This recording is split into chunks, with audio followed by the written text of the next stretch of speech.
Olá pessoal, hoje nós vamos dar continuidade ao estudo dos circuitos trifásicos, essa é a quarta parte.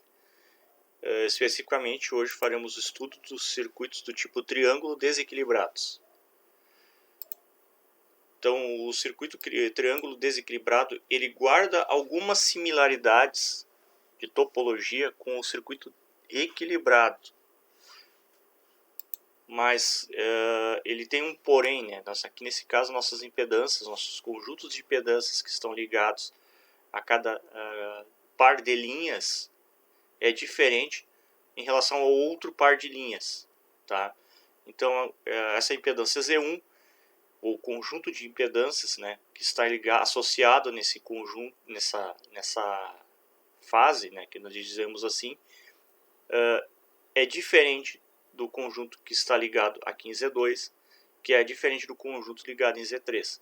Então, Z1 necessariamente não precisa ser uma impedância sozinha, pode ser uma associação série, paralela ou mista de impedâncias. Mesma coisa vale para o Z2 e Z3. E elas estão submetidas às tensões de linha, o AB, o BC e o CA. Então, o AB está aplicada a impedância 2 neste diagrama aqui. A UBC está aplicada à impedância 3 e a UCA à impedância 1. Temos também as correntes de linha, de forma similar ao circuito triângulo equilibrado. Podemos ver aqui na linha A temos a corrente de linha IA, na linha B, IB e na linha C, A e C. Lembrando, esses índices usados para denominar as correntes e as tensões são em função deste sistema que eu estou adotando aqui, ó, onde a linha A ela é identificada como A, esta aqui é identificada como B e esta como C.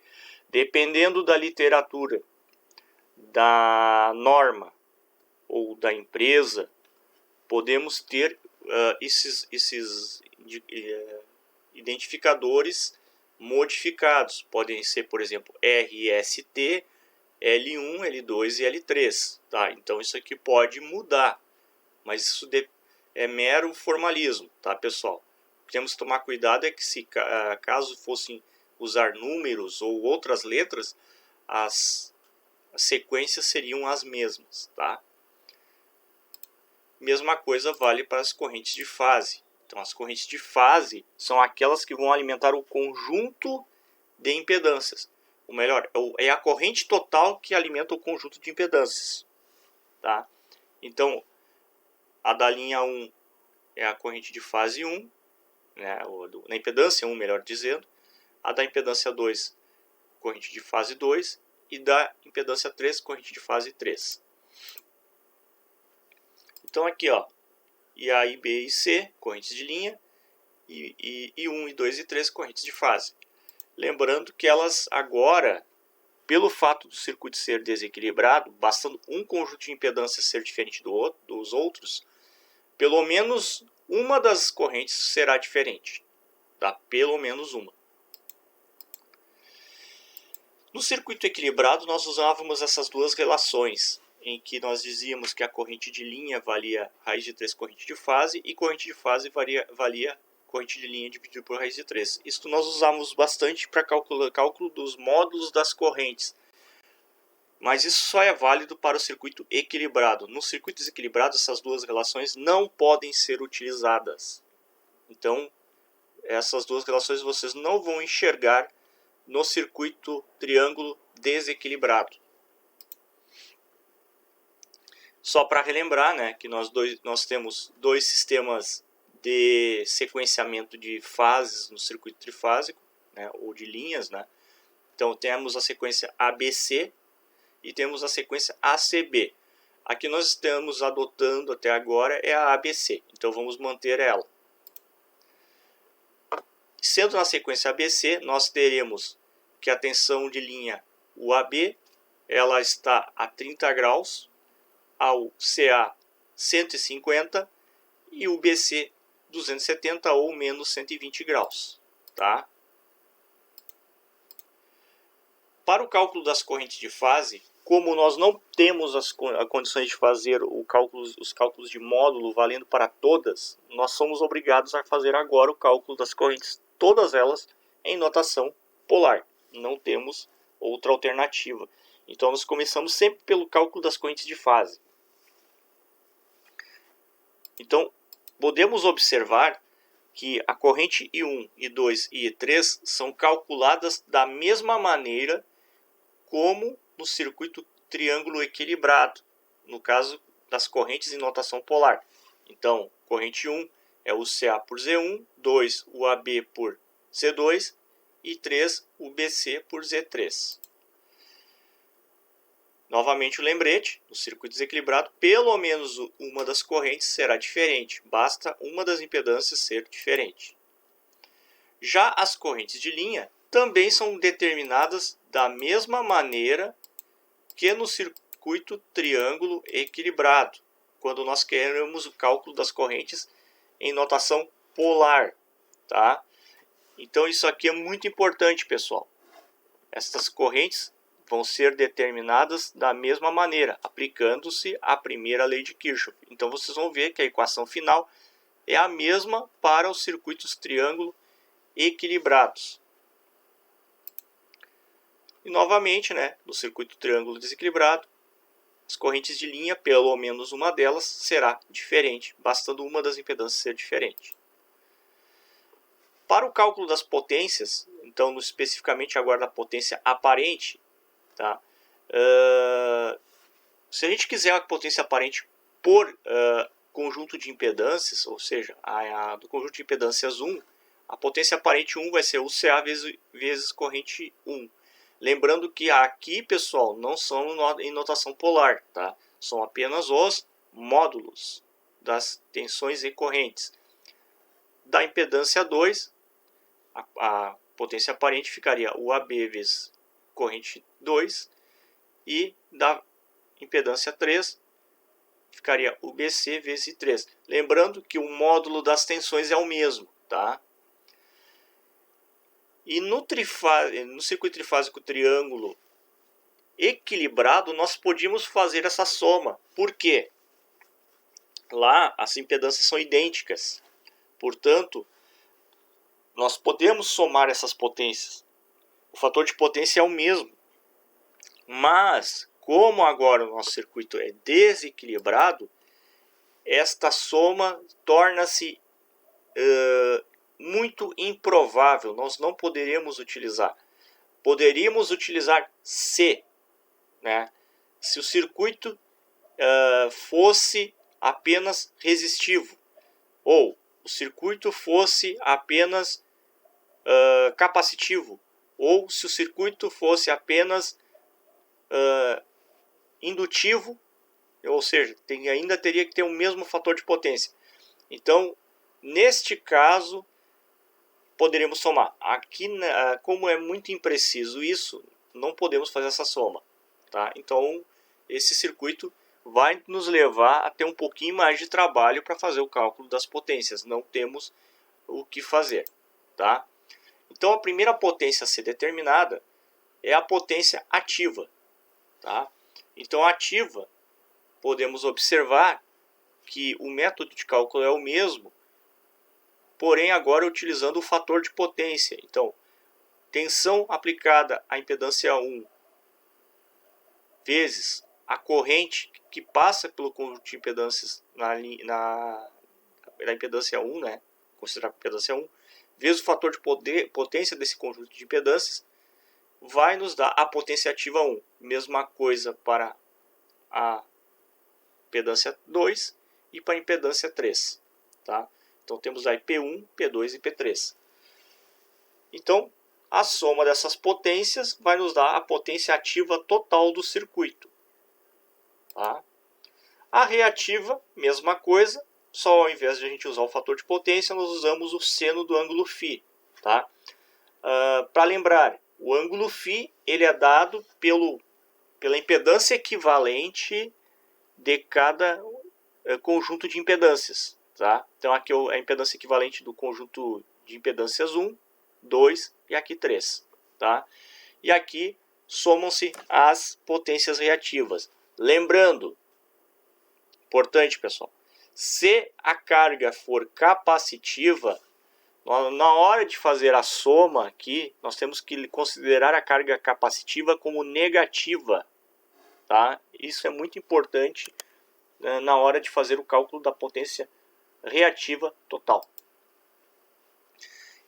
E aí, para determinar a potência aparente total do circuito, nós utilizamos o teorema de Pitágoras. Tá?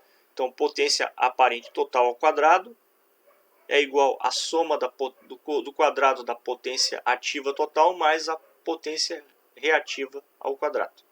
Tá? E o fator de potência resultante do circuito, ou fator de potência total, é a relação entre potência ativa total e potência aparente total. Então isso vai nos dar o fator de potência do circuito, considerando todas as impedâncias. Ou também, vulgarmente conhecido como o fator de potência trifásico deste circuito. Para ficar mais claro isso aqui, nós vamos mostrar um exemplo, tá, de circuito triângulo desequilibrado e o método de cálculo do mesmo. Então, dado o circuito a seguir, determine as correntes de fase e de linha em notação polar, potência ativa, reativa e aparente, totais, bem como o fator de potência resultante do circuito. Então vejam bem, pessoal, este circuito aqui, então ele é o cálculo é um pouquinho mais complexo, é um pouco mais completo também, então vai dar um pouquinho mais de trabalho que o circuito triângulo equilibrado, tá? E aqui é o seguinte, importante, aqui está pedindo as correntes em notação polar.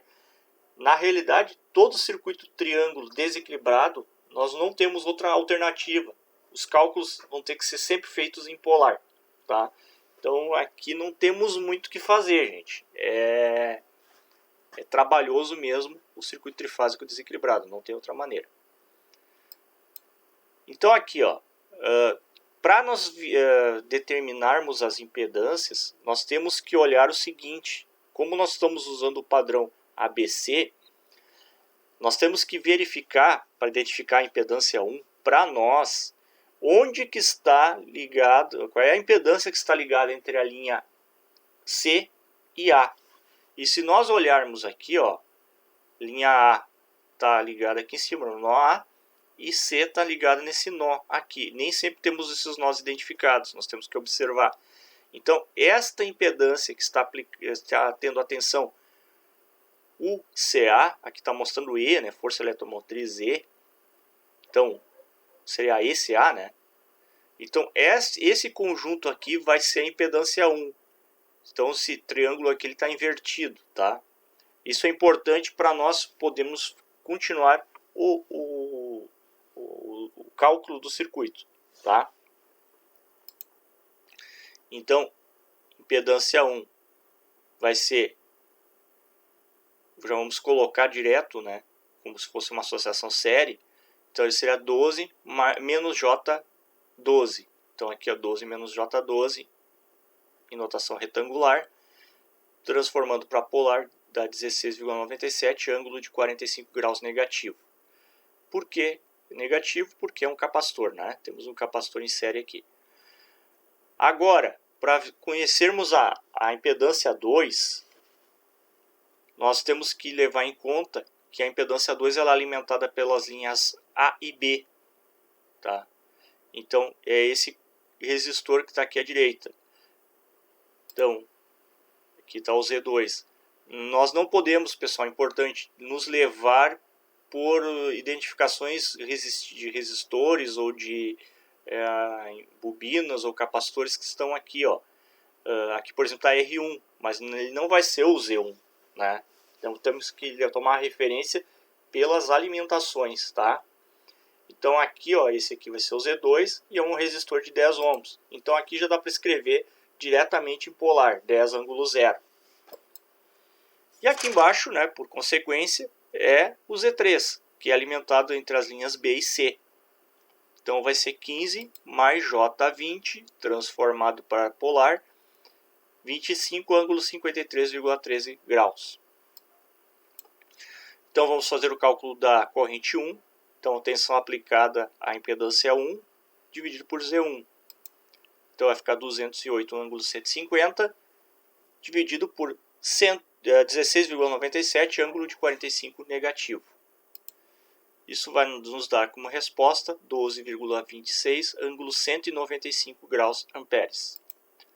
Corrente 2, tensão AB, dividido por Z2. Então 208, ângulo 30 graus, dividido por 10, ângulo 0. Isso vai nos dar como resposta 20,8 amperes, ângulo 30 graus. E corrente 3, o BC dividido por Z3. Então 208, ângulo 270 graus, dividido por 25, ângulo 53,13. Isso vai nos dar como resposta 8,32, ângulo 216,87 graus. Bom, temos as correntes de fase. Agora vamos para as correntes de linha. Então, lembrando, corrente A é I1 menos I2. Então, temos 12,26, ângulo 195, menos 20,8, ângulo 30. Transformamos 2 para retangular. Então, teremos negativo 11,84, menos J, 3,17, menos, abre parênteses, 18,01, mais J, 10,4. Então, 11,84 negativo menos 18,01 vai dar negativo 29,85. Menos J, 3,17, menos positivo J, 10,4. Então, vai ficar menos J, 13,57. Então, transformando para polar, teremos 32,79, ângulo 155,55 graus negativo. Então, corrente B, I2 menos I3. Então, vai ficar 20,8 ângulo 30 menos 8,32 ângulo 216,87. Então, transformando para polar, teremos 18,01 mais J, 10,4, menos negativo 6,66, menos J, 4,99. Então, 18,01 menos negativo 6,66, menos com menos fica mais, né? Então, teremos 24,67. 10,4 menos 4,99, vai ficar positivo também, vai ficar J, 15,39. Então, transformando para polar, 29,08, ângulo 31,96 graus.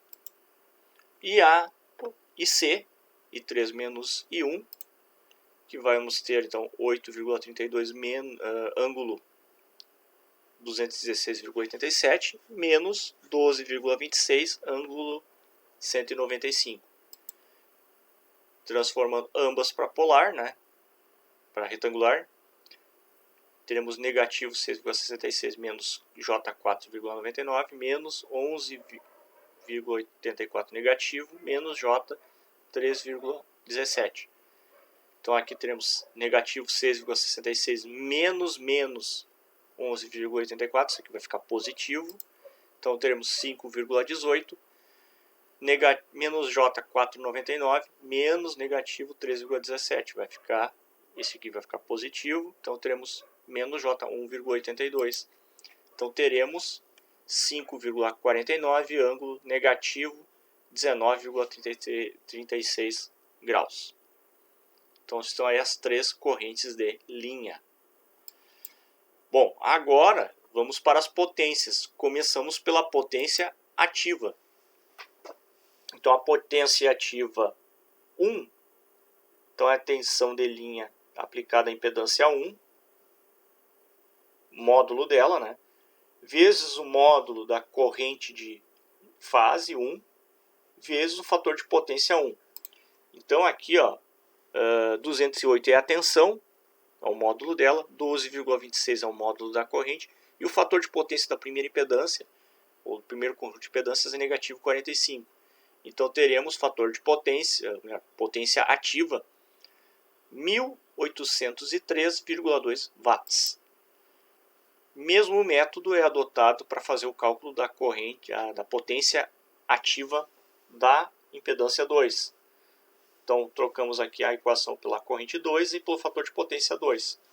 Então vai ficar 208 vezes 20,8 vezes cosseno de zero. Isso aqui dá 4.326,4 watts. E para o terceiro, mesmo método, né? Então vai ficar 208 vezes 8,32 vezes cosseno de 53,13. E isso aqui vai nos dar 1.038,3 watts. Lembrando, os FIs aqui, pessoal, são das impedâncias, sempre, tá? Então agora nós somamos as potências ativas para adquirir a potência ativa total do circuito. Então teremos 1.803,2 mais 4.326,4 mais 1.038,3. Isso vai nos dar uma potência ativa total de 7.167,9 watts. Agora fazemos os cálculos das potências reativas. Então a Q1 vai valer a tensão de linha vezes a corrente de fase da impedância 1 vezes o seno de Φ1. Então 208 vezes 12,26 vezes seno de 45 negativo. Vai nos dar 1.803,2 VAR C. Aqui é importante, pessoal, nós temos que identificar que esta potência reativa ela advém de uma carga capacitiva, tá? Então, o ângulo de 45 graus remete à carga capacitiva. Aliás, ao fazer esse cálculo na calculadora, vocês vão perceber que este valor vai dar negativo. Então, para nós não colocarmos negativo aqui na frente, colocamos o C. Isso é importante depois no cálculo da potência reativa total. Potência reativa da impedância 2, mesmo método, né? O seno de zero aqui vai implicar que o valor vai ser zero. Tá? Seno de zero é zero. Por que isto? Porque esta impedância aqui, se nós olharmos, é uma resistência. Então, resistência não tem potência reativa. Potência reativa 3. Então, teremos 208 vezes 8,32 vezes seno de 53,13. Isso vai nos dar 1.384,4 VAR. E aqui é indutivo. Então, potência reativa total, Q1 mais Q2 mais Q3. Então, a primeira aqui, pessoal, nós temos que lembrar que ela é capacitiva, então vai entrar como negativo 1.803,2 mais 0 da segunda, mais 1.384,4 da terceira.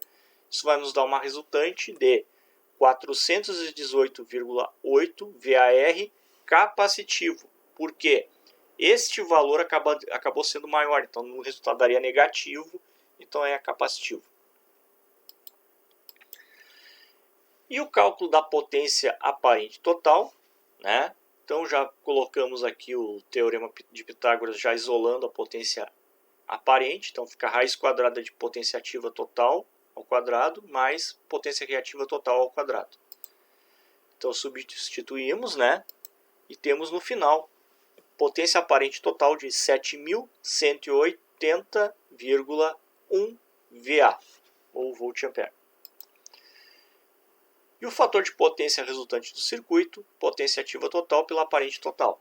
Então teremos 7.167,9 dividido por 7.180,1. Isso vai nos dar um fator de potência resultante de 0,998. Tá? Aqui se mostrou muito a importância de se utilizar 3 casas, porque senão eu daria 1, né? Mas não é bem 1 esse fator de potência aqui. Então, pessoal, temos aqui um exemplo resolvido de circuito trifásico triângulo. Vocês vão perceber que basicamente os circuitos são muito parecidos no método de resolução dos triângulos desequilibrados. Então agora vamos deixar uma pequena lista de exercícios para vocês resolverem, né?